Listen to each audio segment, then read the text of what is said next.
Hi, how you going? I wanted to share with you a little Photoshop trick. I was using it a lot last night and I thought it would make a neat little video. And it's a very easy thing to do and probably something a lot of people will want to know how to do. So this is how you remove a background. Okay, hopefully you can see my little image here. Now, first thing I'm going to do is just copy this layer here because I always like to just keep the base layer.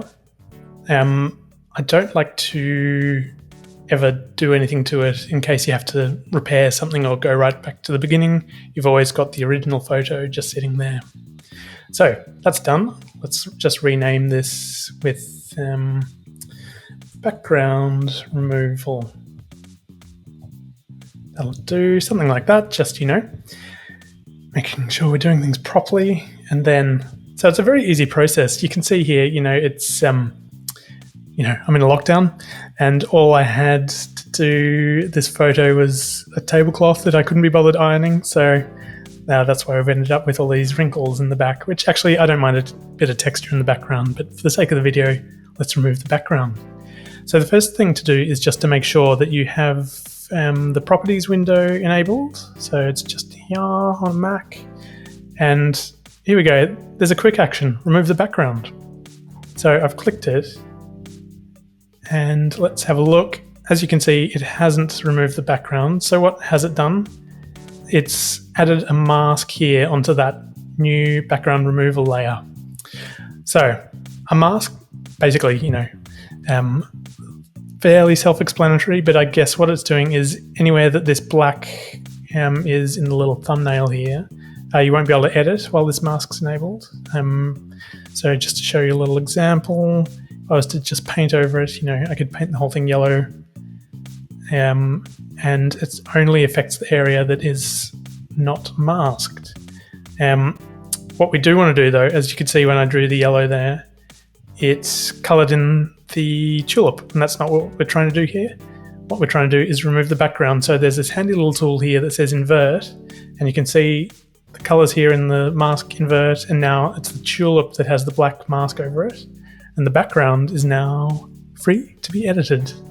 So let's, pretty traditional. Let's go with a nice white color for the background. So I'm just going to paint it in white. Just using the fabulous old paintbrush tool. And ta-da.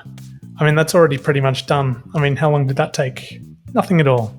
So what it's actually doing here is, as you can see down here, the whole layer is white and it's masking a shape that lets us see through to the layer below, if that makes sense. Let me know if it doesn't.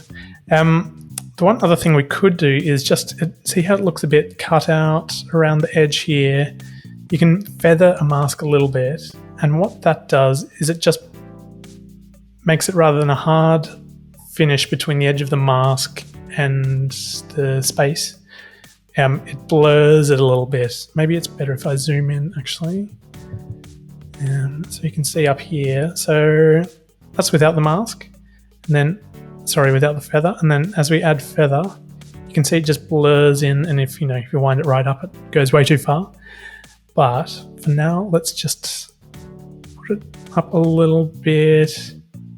I usually like to wind it up till I really notice, and then take it back a couple of notches. So let's see how that looks. I think that's looking pretty good. Now, the other way I could do this, rather than just painting the whole thing white, let's go back a bit here. The other thing I do use sometimes is the dodge tool, and what this does is it changes the exposure. So back in the old days of a dark room, you can see the little icon here is like a stick with a blob on it. And when I was doing darkroom stuff at high school, we used to just get a little bit of wire and a little bit of round cardboard, and as you were exposing the negative onto you shine light through a negative onto paper, photographic, like light sensitive paper, the bits you wanted to not get as much light, you would wave this little thing over the top so that it actually wasn't getting as much light as the other bits of the paper. Anyway, that's a lesson for another day. But you can see what it does here is it retains, not editing that. It retains some of the texture in the background. So if you just want it lighter but you don't want to remove it completely, this is probably how I do it, because, when it was completely white, it was just sitting in a vast expanse of whiteness. Whereas here, it just has a little bit more texture with it. And personally, that's probably what I do usually. Although on this occasion, let's just go back to what we had before and paint it white. Because actually, I don't know if I do like the texture after all. It just reminds me that I forgot to iron the tablecloth before I started. So back to the paint tool, which is over here. Make it nice and big. Paint it out. There you go. That's a nice simple way. I mean, I know a lot of people will be doing products online, so it's a nice, easy way if you're not too familiar with Photoshop just yet and don't really know what you're doing but want to learn. Nice, simple, and quite a satisfying trick. Okay, hope you've enjoyed it. Thanks, everyone.